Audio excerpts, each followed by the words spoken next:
মধ্যপ্রাচ্যে উত্তেজনা আরও তীব্র হচ্ছে। ইসরায়েলের গুরুত্বপূর্ণ শহর তেল আবিবে ব্যাপক হামলা চালানোর দাবি করেছে ইরান। অন্যদিকে ইরাক ও লেবানন থেকেও মার্কিন ও ইসরায়েলি বিভিন্ন লক্ষ্যবস্তুতে হামলার খবর পাওয়া গেছে।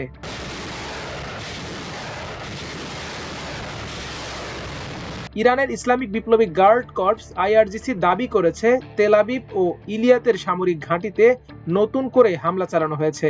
তাদের দাবি, এই হামলায় ইসরায়েলি বাহিনী ও সামরিক শিল্প স্থাপনা বড় ধরনের ক্ষতির মুখে পড়েছে। এক প্রতিবেদনে এ তথ্য জানিয়েছে আল জাজিরা। এছাড়াও যুক্তরাষ্ট্রের একটি অত্যাধুনিক স্টিলথ F-35 যুদ্ধবিমান ভূপাতিত করার দাবি করেছে আইআরজিসি। এটি মার্কিন যুদ্ধবিমান ভূপাতিত করার দ্বিতীয় ঘটনা। তারা বলেছে বিমানটি ইরানের মধ্যাঞ্চলে প্রবেশ করলে তাকে টার্গেট করা হয়। ইরানি বার্তা সংস্থা ফার্স নিউজ তাদের টেলিগ্রাম অ্যাকাউন্টে এক পোস্টে এ তথ্য জানায়।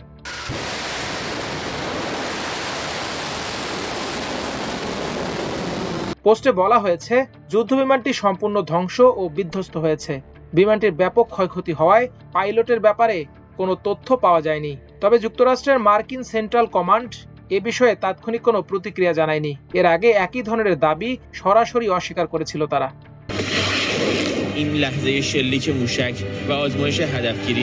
অন্যদিকে মার্কিন ঘাঁটিতে হামলার দায় স্বীকার করেছে ইরাকি সশস্ত্র গোষ্ঠী সায়ারা আউলিয়া আল দাম। সশস্ত্র গোষ্ঠীটি জানিয়েছে, গত 24 ঘন্টায় তারা অন্তত 5টি হামলা চালিয়েছে।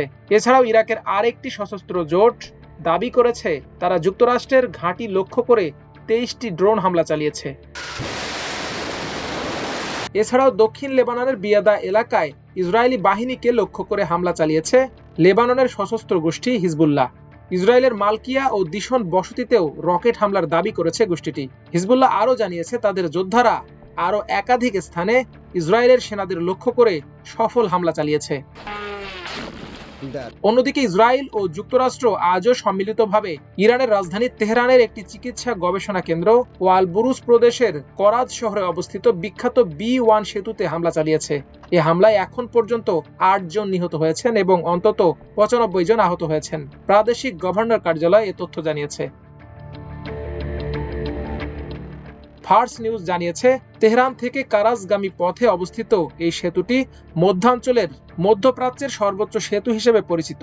গুরুত্বপূর্ণ মহাসড়কে অবস্থান করায় হামলায় ব্যাপক হতাহতের ঘটনা ঘটেছে। এ ঘটনার তীব্র প্রতিক্রিয়া জানিয়ে পাল্টা হামলার হুঁশিয়ারি দিয়েছে আইআরজিসি। 1 মাস ধরে ইরান, ইসরায়েল ও যুক্তরাষ্ট্রের এই সংঘাত চলমান। ইরানের তথ্য অনুযায়ী 4 সপ্তাহেরও বেশি সময়ের সংঘাতে অন্তত 1600 জন নিহত এবং প্রায় 30,000 মানুষ আহত হয়েছেন। বিশ্লেষকদের আশঙ্কা, এই সংঘাত আরো বড় আকার নিতে পারে, যা পুরো মধ্যপ্রাচ্যের স্থিতিশীলতার জন্য বড় হুমকি হয়ে দাঁড়াচ্ছে।